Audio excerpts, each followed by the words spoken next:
ሰላም ሰላም ሰላም ውድ የቻናሌ ቤተሰቦች እንዴት ናቸውልኝ? እኔ በጣም ደህና ነኝ። እንግዲህ ዛሬ ወደ ፒያሳ ተገኝተናል። እንደምትመለከቱት እንግዲህ አራዳና እንደዚሁም ደግሞ የሲኒማ ኢምፔር ህንፃዎችን ሃይላይት እየተመለከትን የዛሬን ቪዲዮ እንጀምራለን ማለት ነው። እንግዲህ አንዳንዶቻችሁም ኮመንት ላይ ጥያቄዎች ስታቀርቡልኝ ነበር። ሲኒማ ኢምፔር ሊፈርስ ነውና እስኪ ያሳየን የሚል ጥያቄዎች ስታቀርቡልኝ ነበር። ለማንኛውም ዛሬ እንመለከታለን ዞር ብለን። የህንፃውም እንግዲህ እየተገላለጠ ይገኛል። ለማንኛውም አዳዲስ ቤተሰቦች ሰብስክራይብ እያደረጋችሁ ነባር ቤተሰቦችም ላይክ በማድረግ እንደዚሁም ደግሞ ሀሳብ አስተያየታችሁን በማስቀመጥ ቻናሉ ተደራሽ እንዲሆን ጠይቃችኋለሁኝ። እንግዲህ የጀማ የተነሳ ነው ከታችኛው በኩል ከአራዳ ለግዠሪ ሞሉ ተነስተናል። በታች በኩል የሚገኘው ደግሞ ይሄ አሮጌው የምትመለከቱት በጣም ጥንት ዘመን ጀምሮ እዚህ አካባቢ ያሉ ህንፃዎች መሀል አንዱ የሆነው የዚህ የሲኒማ ኢምፔር የሚገኝበት ህንፃ ነው። እኛ ግን ይሄንን ሞሉን ዞረን ተመለሰን ወደ ኢምፔር ሲኒማ ኢምፔር በኩል ወደዛ እናመራለን። እዛ አካባቢ በእርግጥም ቤቶች እየለቀቁ ይገኛሉ። ምናልባት ሃይላይት ላይ የተወሰነ ነገሮች እንዳያችሁት ማለት ነው። እንግዲህ ዛሬ ወደ ሞሉ ድጋሚ ተመልሰናል። በእርግጥ በቅርቡ ነበር ተመለከትነው፣ ድጋሚ ነው ወደዚህ የመጣው ያለሁት። እንግዲህ ህንፃው እንደምትመለከቱት አሁን ሞሉ እየተጠናቀቀ ይገኛል። በላይኛውም በኩል ሙሉ ለሙሉ በዚህ በሐውልቱ በኩል ነው ማለት ነው፣ ወይም ደግሞ በጊዮርጊስ አቅጣጫ መስታወቶች ኦልሬዲ ተገጥመው ተጠናቀዋል። የፊኒሺንግ ስራዎች እየተሰሩ ይገኛሉ። እንደምትመለከቱትም እዚህ አካባቢ ፊት ለፊት ሰራተኞች ሲሰሩ ይታየኛል። ግራውንዱ አካባቢ ምናምን ነው የፊኒሺንግ ስራ እየሰሩ የሚገኙት። እንግዲህ በታቀደለት ፕሮግራም መሰረት ወይም ደግሞ በስኬጁሉ መሰረት ሊጠናቀቅ እንደሆነ ያስታውቃል። ያው 2026 ላይ ይጠናቀቃል ነው የሚለው የዚህ ፕሮጀክት መጀመሪያ ኢኒሼት ሲደረግ የተቀመጠለት ወቅት ማለት ነው። እንደምትመለከቱትም አሁንም ያው 2026 ገና ጁን መጨረሻው ላይ ነን ያለ ነው።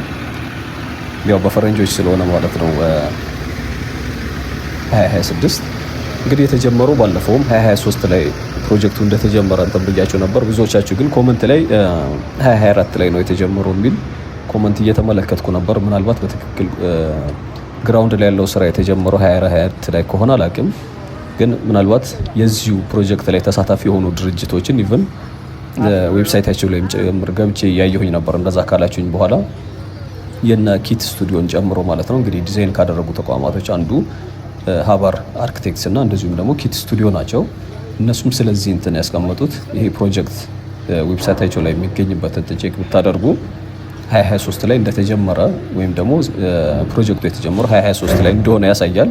ለማንኛውም እንግዲህ ሁለቱ ናቸው ዲዛይን ያደረጉት ማለት ነው። ያው በጋራ የሚሰራ በመንግስትና እንደዚሁም ደግሞ በባለ ሀብቶች የሚሰራ በጣም እዚህ አካባቢ በተለይ ደግሞ ለከተማው አስፈላጊ ከሚባሉ አይነት ፕሮጀክቶች አንዱ ይሄ ፕሮጀክት ነው። ምክንያቱም የውጭ ምንዛሬን እንዲያስቀር የኢትዮጵያ በብዛት ብዙ ነገሮችን ኢምፖርት በማድረግ ከሚታወቁ ሀገራቶች መካከል አንዷ ነች። ይህም ደግሞ ከፍተኛ የሆነ የውጭ ምንዛሬን ይጠይቃል። በተለይ ደግሞ ለቅንጦት እቃዎች ተብሎ የሚወጡ የውጭ ምንዛሬዎችን በከፍተኛ ሁኔታ ይቀንሳል ተብሎ ታስቦበት ነው ይህ ፕሮጀክት የተጀመረው። ሌሎችም ደግሞ አትራክት ያደርጋል ተብሏል። በተለይ ትልልቅ ዲዛይነሮች፣ ኢንተርናሽናል ዲዛይነሮች ማለት ነው እዚሁ እየሰሩ ፕሮዳክታቸውን ለዚሁ ለኢትዮጵያ ገበያ የሚያቀርቡበት፣ ወደ ውጭ ደግሞ እየሄዱ የሚገዙ የኢትዮጵያውያንን የእነሱን ፍላጎት ደግሞ እዚሁ መተካት የሚቻልበት መንገድ ያመቻቻል ተብሏል ይህ ፕሮጀክት ማለት ነው። እንግዲህ ፕሮጀክቱ በጣም ገዘፍ ያለ በርካታ በቢሊዮን ብር የሚቆጠር አይነት ፕሮጀክት ነው ያለው። በጣም ቅንጡም ነው። 3 ቤዝመንቶች ይኖሩታል የፓርኪንግ ስፍራ። እነዚህ የፓርኪንግ ስፍራዎች አውቶሜትድ የሆኑ በዛ ላይ ደግሞ በተለይ ለምሽቱ ደግሞ በጣም ደረጃቸውን የጠበቁ ሲኒማ ቤቶችም ጭምር ይኖሩታል። እነዚህ ሲኒማ ቤቶች ከፍተኛ የሆነ ጥራት ያላቸው ናቸው የሚሆኑት። ከዛ ባሻገር ደግሞ እዚህ ፊት ለፊት እንደገባቸው አካባቢ ወደ ግራውንዱ አካባቢ ሃይፐር ማርኬት ይኖረዋል። እንግዲህ በጣም ሃይፐር ማርኬት ማለት በጣም ተለቅ ያለ በርካታ ነገሮች የምታገኙበት ትልቅ ሱፐር ማርኬት ማለት እንደማለት ነው። ከሱፐር ማርኬት ከፍ ያለ ትልቅ ገበያ በሉት እንግዲህ ሃይፐር ማርኬት ማለት። ምናልባት ኤግዛክት ዴፊኒሽኑ ልክ ላልሆን ይችላለኝ። እንግዲህ እንደምትመለከቱት ያው እየተከፋፈተ ይገኛል አሁን ላይ። እንግዲህ ምናልባት ድሮ የምታስታውሱት ካላችሁ እዚህ አካባቢ ካፌዎች እንደዚሁም ደግሞ አንድ ኖክ ነበር። ትንሽ የወጣ እንዳለን ወደ ላይኛው ከፍ ስንል ኖኮች ነበሩ። በርካታ የዚህ ካፌ ሬስቶራንት ነገሮችም ነበሩበት። ከዛ ባሻገር እንግዲህ አሁን እየሄድኩ ያለሁበት ስፍራ እንደሚታወቀው የዚህ ታክሲ የሚጭኑ ነበሩ ወደ ተለያየ ቦታ ላይ እዚህ ጋር ተደርድረው የሚጭኑ ታክሲዎች ነበሩ። አሁን ታክሲዎቹ ለእነሱም አዲስ ተርሚናል ተሰርተዋል። በቅርብ እስከ ውስጥ ድረስ ገብቼ እያስመለከትኳችሁ የነበረው ማለት ነው የዚህ አድዋ የባስና ታክሲ ተርሚናል ወይ ደግሞ ወደ በኋላ ወደዛ ነው እየወጣን ያለ ነው። ከዚህ ከአፄ ምኒልክ ሐውልት ፊት ለፊት የሚገኘው ተርሚናል ማለት ነው። እሱን እንመለከተዋለን። ከዛ ባሻገር እንኳን እዚሁ የምትመለከቱት ፊት ለፊታችን ያለው የአድዋ 00 ስር የአውቶቡስ ተርሚናሎች እዛም አሉ። በተለይ እነዚህ የሸገር ባሶች እንደዚሁም ደግሞ የከተማ አንበሳ አውቶቡሶች ምናልባት ሲገቡ እዚህ ያላችሁ ተመልክታችሁ ሊሆን ይችላል። እንግዲህ አሁን አዲስ አበባ ውስጥ በርካታ ቦታዎች ላይ ተርሚናሎች በብዛት እየተሰሩ ይገኛሉ።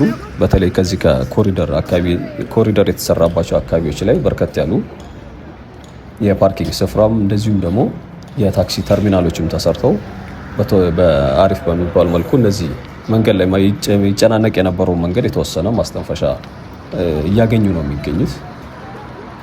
እኛም ስንመለከታቸው የነበሩ እነዚህ ኮሪደር የተሰራባቸው ቦታዎች ልብ ብላችሁ ከሆነ አሁን 4 ኪሎ ብትሄዱ በተመሳሳይ ወደ ካሳንቺስ ብትሄዱ ወደ ቦሌ ወደ ሜክሲኮ ብታምሩ በተለይ ሜክሲኮ አካባቢ ደግሞ በጣም የሚገራርሙ ናቸው። ምናልባት አሁንም ልብ ብላችሁ ከሆነ እዚህ ፏፏቴው ያለበት አካባቢ ፊት ለፊት እንደዚሁም ደግሞ ወደ ቃሊቲ የሚጭኑ ወደ 4 ኪሎ ወደ ፒያሳ የሚጭኑ በርከት ያሉ ተርሚናሎች ሰፋፊ ተሰርተዋል። እነዛ አካባቢዎች እነዚህ ከመኖራቸው በፊት እንደምታውቁት ዋናውን አስፋልት ዳር ዳሩን ይዘው እዛ መንገድ ላይ ቆመው ህዝቡም እንደገና ደግሞ ታክሲዎቹም ባሶቹም አንድ መስመር ላይ ተደርድረው ነበር የሚጭኑት። አሁን ላይ እነዚህ በየዳር ዳር ኮሪደሩ ላይ የሚሰሩ ተርሚናሎች የተወሰነ በደንብ ማስታገሻ እንዲያገኝ መንገዶችም የተወሰነ ከፈት እንዲሉ አድርገውታል። እንግዲህ ለማንኛውም ሞሉ እንደምትመለከቱት ያው እንትኑ መስታወቱ ተገጥሞ በዚህኛው በኩል እንኳን ኦልሞስት አልቀዋል። በላይኛውም በዚህ በቸርቹ በጊዮርጊስ በኩል በዛም በኩል አልቋል። እሱንም ማስመለከታቸዋለሁ። በታችኛውም በኩል በነገራችን ላይ ምናልባት ስንዞር እናየዋለን። አጉል ቦታ ጀመርኩኝ እንጂ በዚህ በአራዳ ፓርክ በኩል ማለት ነው ወይ ደግሞ ወደ ሪበከንቱ መውረጃ በኩል ያለውም በዛም በኩል ተጠናቋል። ምናልባት ከተወሰኑ ወራት በኋላ ሙሉ ለሙሉ አልቋል የሚባልበት ስቴጅ ላይ እንደደረሰ ያስታውቃል።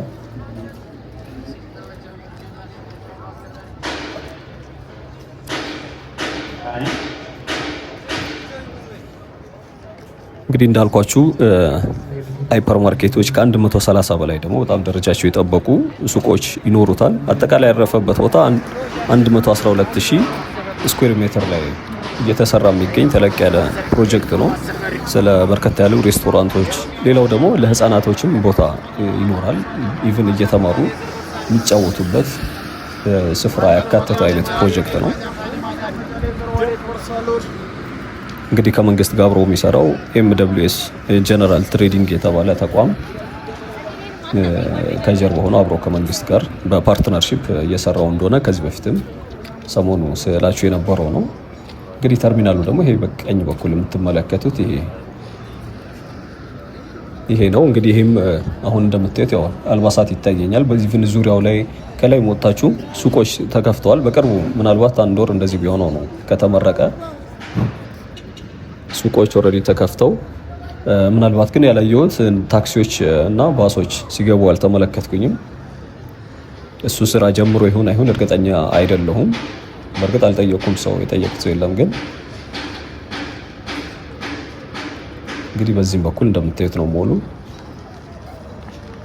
ወደ ታች ደግሞ እንግዲህ ወረድ ስንል እዛ ፊት ለፊት ከዚህ ከሞሉ በስተጀርባ በኩል የወረዳው አለ።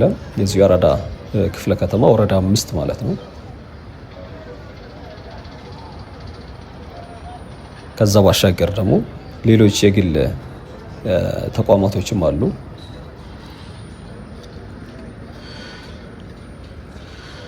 ፊት ለፊት ደግሞ ወረድ እንዳለን መጀመሪያ የምናገኘው ዳውዲ ቦራ ፋውንዴሽን ይላል።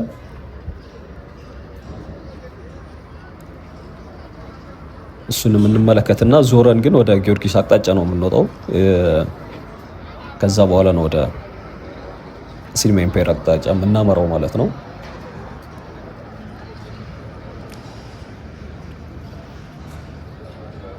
ሲኒማ ኢምፓየር እንግዲህ ኢትዮጵያ ውስጥ ረጅም ዓመታት ካስቆጠሩ ተቋማቶች አንዱ የዚህ ሲኒማ ኢምፓየር ነው። በተለይ ደግሞ አዲስ አበባ ላይ እንግዲህ በፈረንጆቹ 1937 ገደማ ወይም ደግሞ በጣሊያን ወረራ ወቅት ማለት ነው እንደተሰራ ነው ያነበብኩት። 5 ዓመታትን ካስቆጠረው ወረራ በኋላ ደግሞ ያው የአገር በቀል ተቋማቶች ይዘውት አዲስ አበባ ውስጥ በጣም ከፍተኛ የሆነ የወጣቶች የምሁራን እንደዚሁም ደግሞ የጥበብ ሰዎች የሚገናኙበት ዋናው ቤት ነው የነበረው። ከዛ በኋላ ደግሞ እንግዲህ ከንጉሱ በኋላ ደርግ ከመጣ በኋላ ወደ መንግስት ስር እንዲገባ ተደርጎ ነበር። እንግዲህ የፊልም ኮርፖሬሽን የሚባል ተቋም ነበረ በሱ ስር እንዲገባ ተደርጎ፣ ነገር ግን ያው አገልግሎቱ አልተቋረጠም። እነዚህ ሲቀርቡ የነበሩ አገልግሎቶች በፊትም የነበሩት ማለት ነው እነሱም ተጠናክረው ቀጥለው ነበር። እንግዲህ እዚህም ከሚታይባቸው መካከል በተለይ ደግሞ የዚህ የሆሊውድ የቦሊውድ ፊልሞች እንደዚሁም ደግሞ የፈረንሳይና የጣሊያን ፊልሞች ጭምር የሚቀርቡበት የከተማ ውስጥ አለ የሚባል የመዝናኛ ቤት ነው የነበረው። እንግዲህ በዚህም በኩል ተጠናቋል ያልኳችሁ ያው መስታወቱ በዚህ እንደምትመለከቱት ነው። ይሄ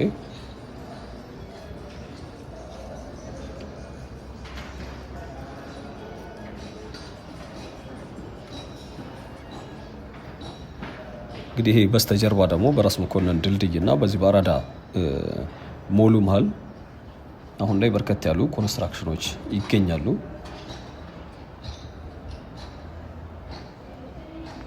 የሪል ስቴት ተቋማቶችም አሉ እዚህ አካባቢ። በተለይ ብዙዎቹ ሪል ስቴት ተቋማቶች ወደዚህ አካባቢ ቦታ ወስደው የንግድ ሱቆች እንዲሁም ደግሞ የመኖሪያ ቤቶች ጥምር ወይም ደግሞ መልቲፐርፐዝ የሆነ ህንፃ እየገነቡ ይገኛሉ።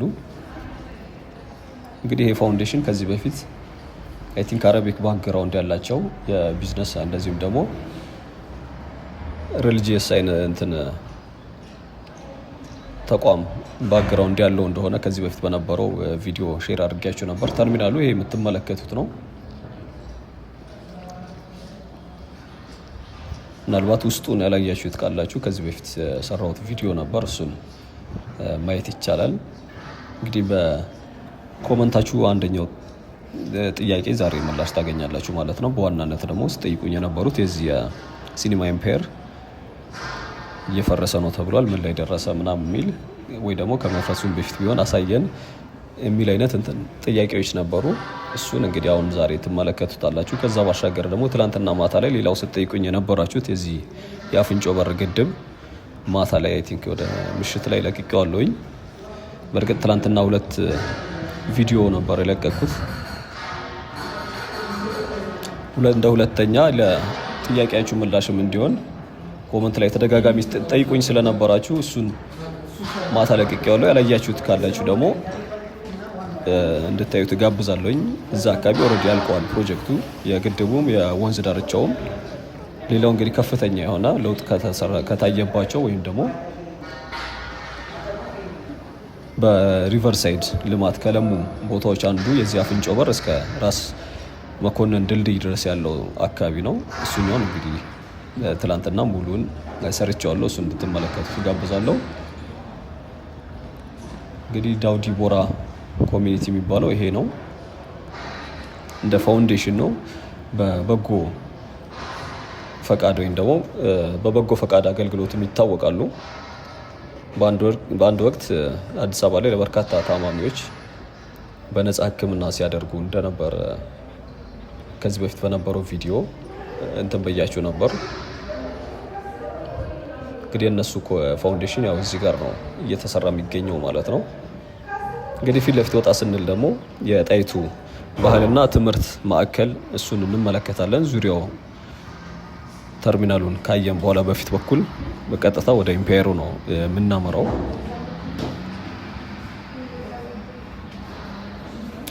እስከ መጨረሻው ድረስ አብራችሁኝ እንድትሆኑ እጋብዛለሁኝ።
Zare kural.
Dışarıda yardım yapma.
እንግዲህ የዛሬ ቆይታችን ይህን ይመስል ነበር። እስካሁን አብራችሁ ስለነበራችሁ በጣም ነው የማመሰግነው።